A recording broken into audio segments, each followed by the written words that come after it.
મહારાષ્ટ્ર વિધાનસભાના ડેપ્યુટી સ્પીકરે ત્રીજા માળેથી લગાવી છલાંગ, જાળીમાં ફસાયા। મહારાષ્ટ્રથી એક ચોંકાવનારા સમાચાર સામે આવી રહ્યા છે। અજીત પવાર જૂથના ધારાસભ્ય અને વિધાનસભામાં ડેપ્યુટી સ્પીકર નરહરી ઝિરવલે મંત્રાલયના ત્રીજા માળેથી છલાંગ લગાવી હતી, પરંતુ તેઓ સુરક્ષા જાળીમાં અટકાઈ ગયા હતા।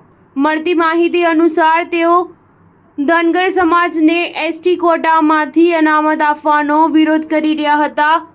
નરહરી ઝિરવલે મહારાષ્ટ્ર વિધાનસભાના ડેપ્યુટી સ્પીકર છે અને એનસીપીના સભ્ય પણ છે। મહારાષ્ટ્ર આદિવાસી સમાજના ધારાસભ્ય મંત્રાલયમાં આંદોલન કરી રહ્યા હતા। તે દરમિયાન તેઓ ત્રીજા માળેથી કૂદી ગયા હતા અને બીજા માળ પર લગાવવામાં આવેલી સુરક્ષા જાળી પર ઉતરી સૂત્રોચ્ચાર કરવા લાગ્યા હતા। નરહરી ઝિરવલે સાથે અન્ય ધારાસભ્યો અને સમર્થક નેતાઓ પણ સુરક્ષા જાળી પર સૂત્રોચ્ચાર કરી રહ્યા હતા। નરહરી ઝિરવલે ધનગર સમુદાય દ્વારા આદિવાસી સમુદાયના અનામતમાં થઈ રહેલી છેડછાડને અટકાવવા આંદોલન કરી રહ્યા છે। ધનગર સમાજને આદિવાસી કોટામાં અનામત ન મળવા અને પૈસા કાનૂન હેઠળ નોકરી આપવાની માંગ કરતા ધારાસભ્ય કેટલાક સમયથી પ્રદર્શન કરી રહ્યા છે। પોલીસે ધારાસભ્યોને સુરક્ષા જાળી પરથી દૂર કર્યા હતા। સ્ટાર ન્યૂઝ 7 હંમેશા સચ્ચાઈની સાથે।